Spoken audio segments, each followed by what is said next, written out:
Coming up on Torrance today, the holidays provide many opportunities for us to lend a helping hand to those around us in need.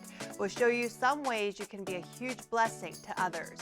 Torrance High School now has its very own softball field, and it's named after a former council member. And it's Giving Tuesday. We're spotlighting some organizations making a big difference in our community.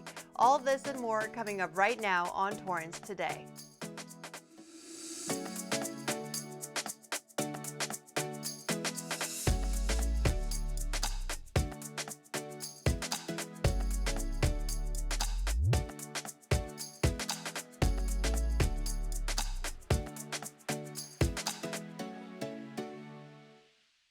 Welcome to Torrance Today. I'm Christine Lee. It's 4 p.m. on Tuesday, November 29th. I hope you're having a nice day. Thank you so much for joining us. Here's our first story. The Torrance Fire and Police Departments are joining forces to collect as many toys as they can for children in need. Their annual holiday toy drive kicked off last Friday, and all gifts collected will go to families within our city. They're asking people to drop off new unwrapped toys or gift cards at fire stations 1 to 6, as well as the police station. They will not accept DVDs, stuffed animals, or video games. And this is not an opportunity for clothing or shoe donations.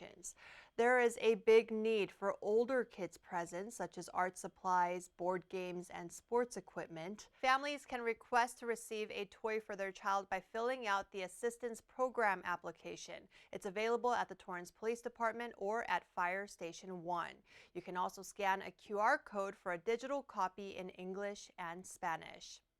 Here's a fun way to take part in the toy drive. Bring your donated items to the Torrance Memorial Medical Center's annual holiday festival.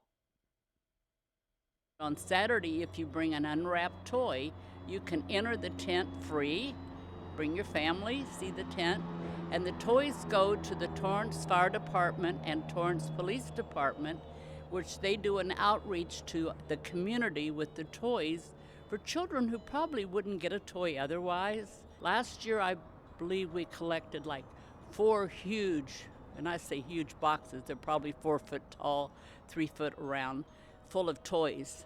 And it was just given by the people in our community to help the Torrance Fire and Police Department with their toy drive. And we have a very big need. We have a lot of children that are homeless, that don't have families that can afford to buy them toys at Christmas, and no child should go without a toy. The 39th annual event opened to the public today and will be here through Sunday, December 4th. If you're 55 and older, you can get in for free tomorrow and Thursday from 10 a.m. to 2 p.m. Kids 5 and younger are always free, and for the rest of us, there is a $5 entrance fee. The money goes to support the hospital, though, and once inside, you can take advantage of the South Bay's largest holiday marketplace. More than 30 trees are decorated with various themes, and you can actually take them home if you're looking to buy a new tree. The pop-up venue is located off of Sky Park and Medical Center Drives. Just look for the giant white tent behind the hospital. Another seasonal tradition gets underway tomorrow, the holiday stroll hosted by the Downtown Torrance Association.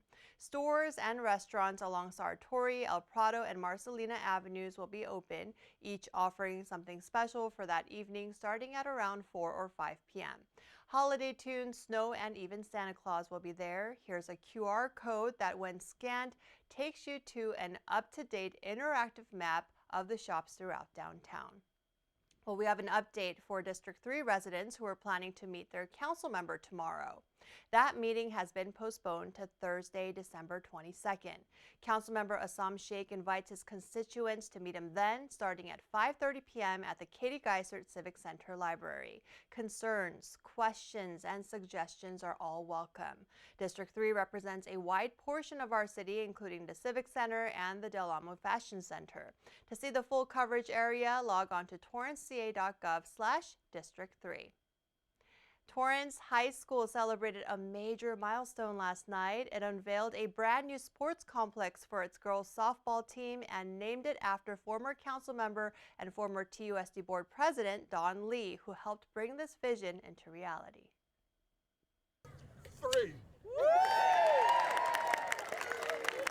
One of the toughest things that it's been for our players here is that they didn't have a place to call their home, and didn't have full access to our own field. We're playing on a field that was not made for fast pitch softball. Didn't have access to locker rooms. The plan was always to build the best high school softball complex around. As you can see tonight, we're showing it off, and we definitely accomplished that. It's pretty amazing. I'm pretty speechless. This was not on the list of things that would ever I thought it would ever happen to me.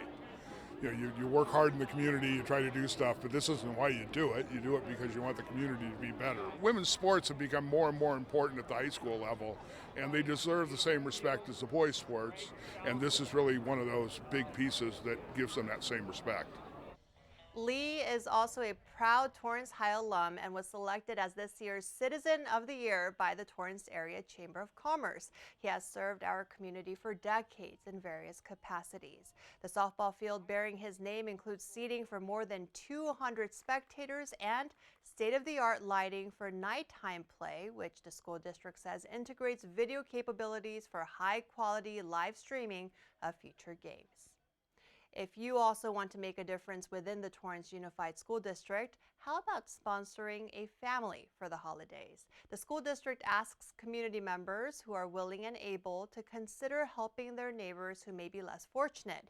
You can sign up to donate today, then get matched to a family, buy them gifts, and drop them off at the school district office by Wednesday, December 14th.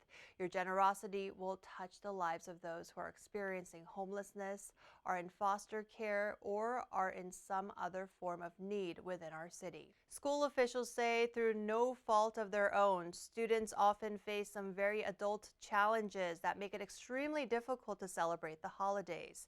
Individuals and groups can sign up to become donors, and they're asked to provide one gift for each family member and one item for the household, such as a gift card. If you have any questions, you can email Nancy at gutierrez.nancy@tusd.org.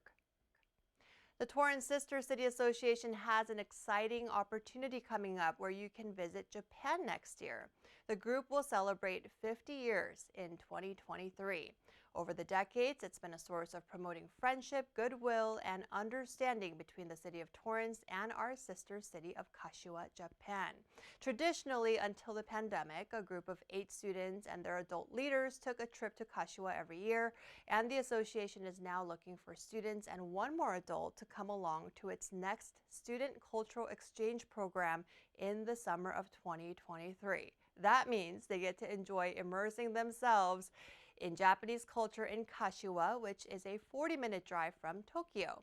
Interested students can apply by December 19th, and the adult leader application is due on Monday, December 5th. For more information, go to torrancesistercity.org.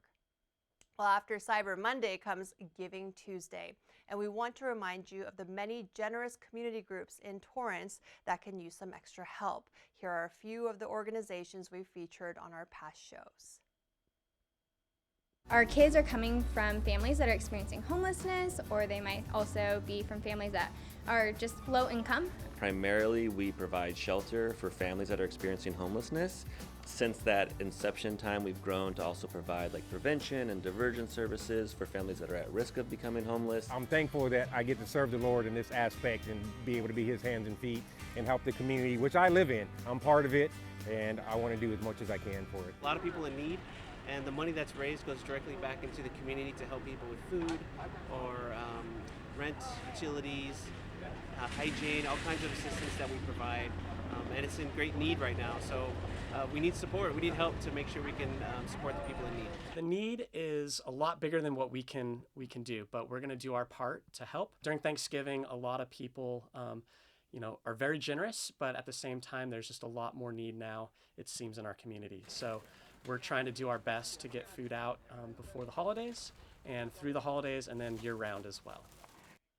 And if you'd like to donate to the city, you can do so easily online and help our parks dedication program, planting trees throughout Torrance, supporting our public libraries, and more. Just go to torranceca.gov/donate to learn more.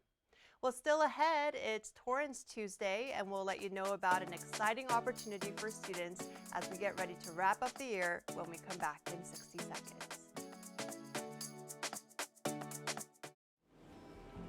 There's just something special about this place.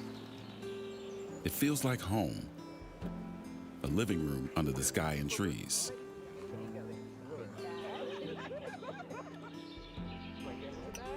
I know, right? The fresh air and the vast expanse of green, all here for us to enjoy and to care for. We have a responsibility to look after this earth we call home, to preserve it for generations to come. Every small action contributes to a bigger change, and every one of us can make a difference. The forest feels like home, a place where memories are made. And together, we can preserve and protect it.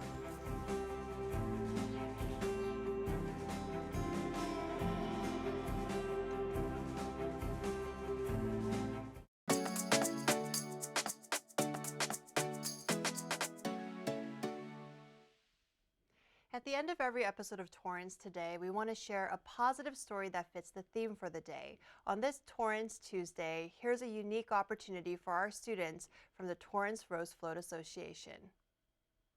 So 6 years ago, I was trying to think of a way to get students involved in the Rose Parade and the pride of their city.